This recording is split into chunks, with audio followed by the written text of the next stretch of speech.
Sometimes I stop and look around and think, I'm so blessed in that I really don't deserve this life. My name is Mallory, I live in Winsville, and this is my story.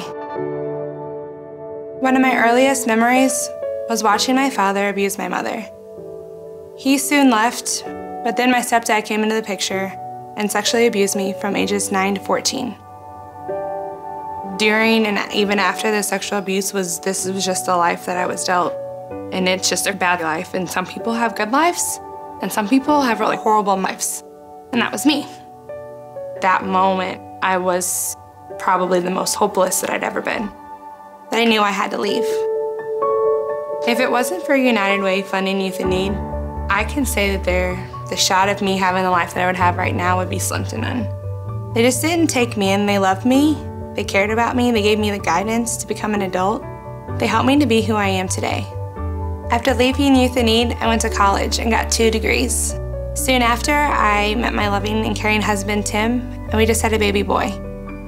I didn't think that I could have a normal family. I thought that my family was just gonna be a disaster. Thought I was gonna be a horrible mom and it was genetic or something. Everyone should feel loved, and now that me and my husband are in a place where we can give that love, we just recently took in a foster child.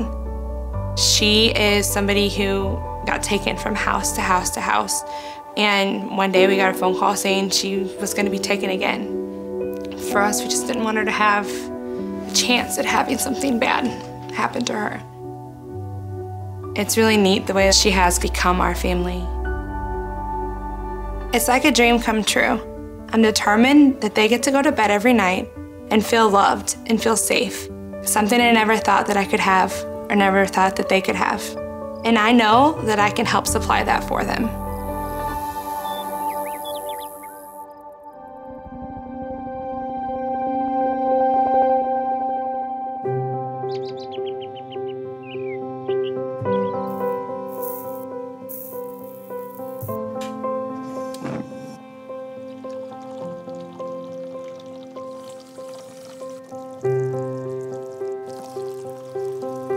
I've lived here for 55 years.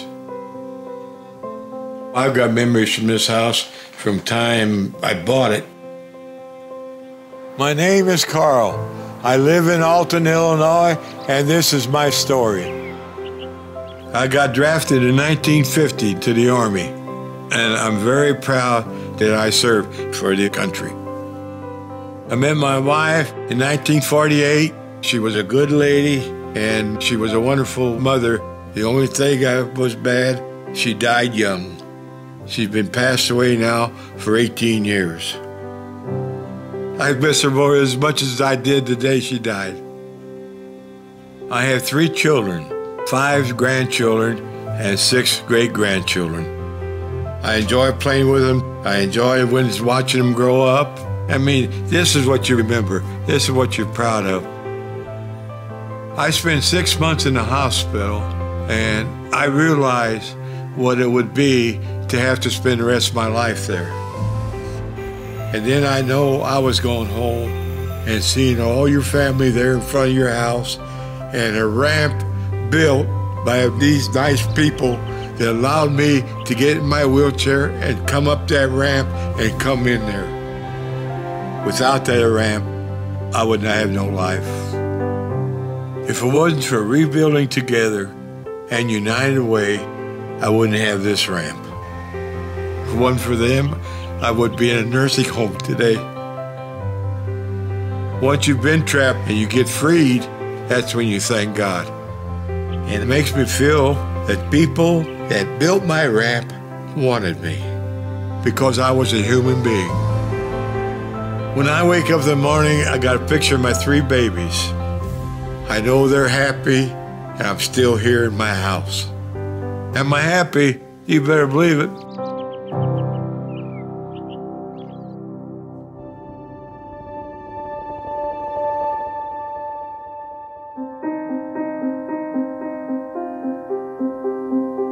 It was Christmas Eve, and all I wanted to do was to deliver a healthy baby girl. I did. It was a big relief because she was healthy, and I knew the next day I was starting chemotherapy. My name is Dawn, I'm from St. Louis, and this is my story. I was diagnosed with breast cancer when I was 8 months pregnant.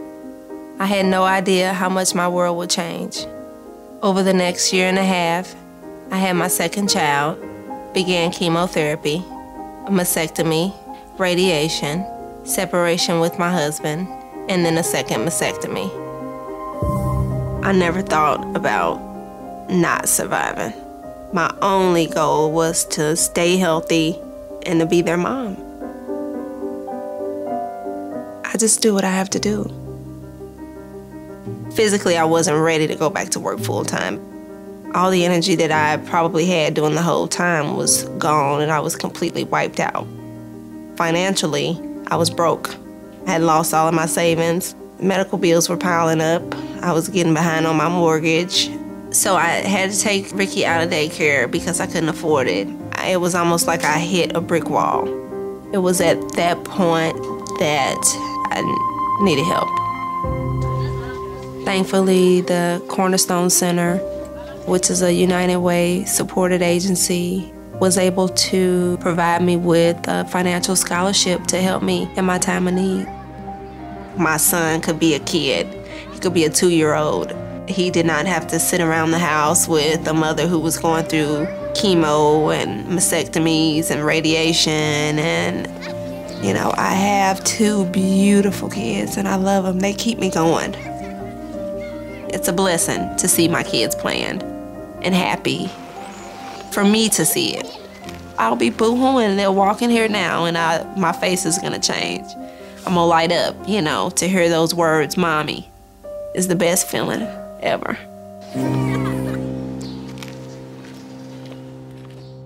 When I was facing one of the toughest times in my life, I needed help, and you were there for me. Please keep helping United Way so they can help other girls like me. Please, keep helping. Thank you very much.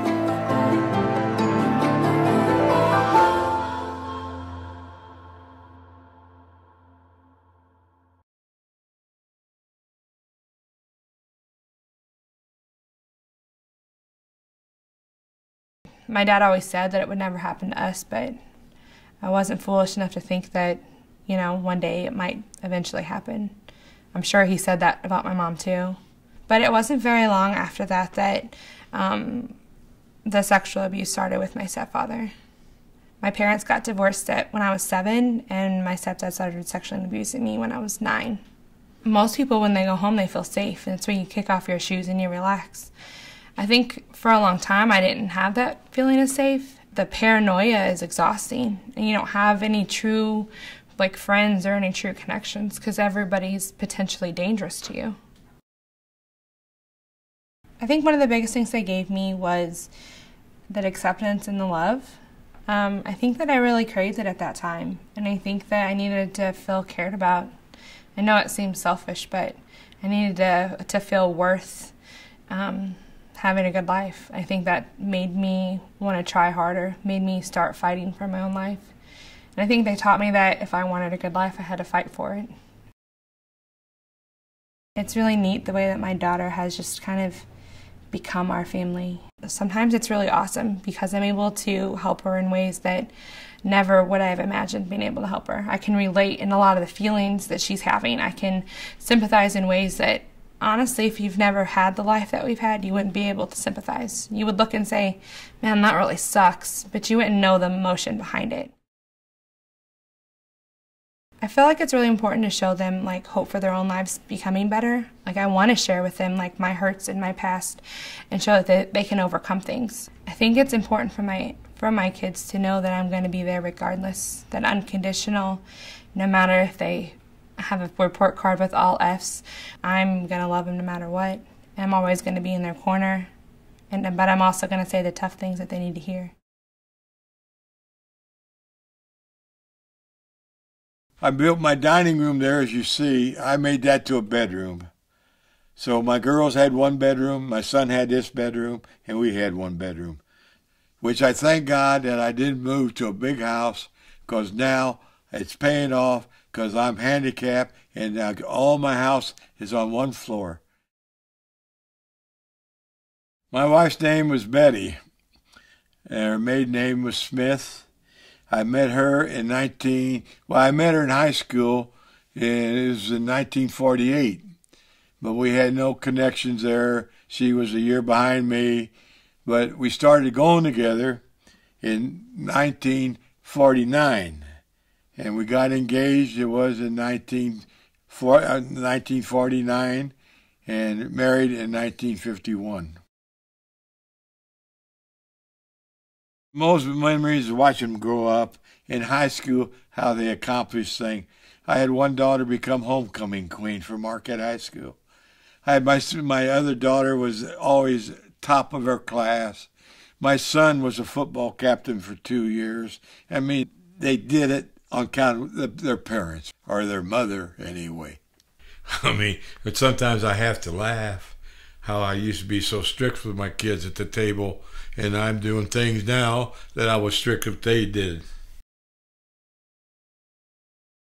When I come home and seeing that wheelchair ramp, I mean, thinking what these people did for me, I thank God that there are people like that.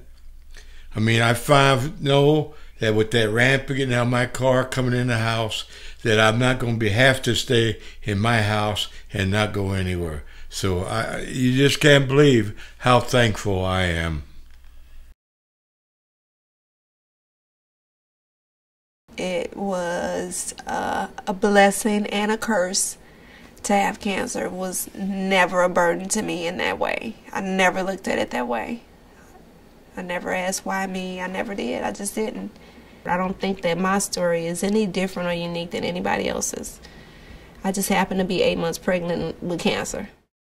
You just think about the strength that you have. You don't think about it. I can't imagine where I would be if I hadn't been diagnosed. You know, I don't know what course my life would have taken, but it hasn't been a bad, hasn't been a bad thing. These are not all bad tears, I mean, it's just overwhelming to know how far I've come, and it's a blessing. I think I've always been a compassionate nurse, but it still makes you even more compassionate to know that you've actually been in the same bed that these patients sleep in when they say that they're uncomfortable or they want to get out and see sun. All the rooms don't have windows, and I was only here 7 days. I think about the patients that I've taken care of that are here for weeks, and all the help and stuff that I've gotten is still I think if that's what makes me cry is to think about that and how good people are, really, how good they were to me, and I don't know any other way to describe it. Ricky could have a safe place to go to. They provide home-cooked meals, and it was a second home for him, to me. Relieve some of the pressures that I felt while I was going through those therapies, and knowing that he was going to be able to be a kid. So this is why I like them to come here. If they're happy, I'm happy. Girl, do your thing, do your thing, do your thing. Go, Dad, do your thing, stop.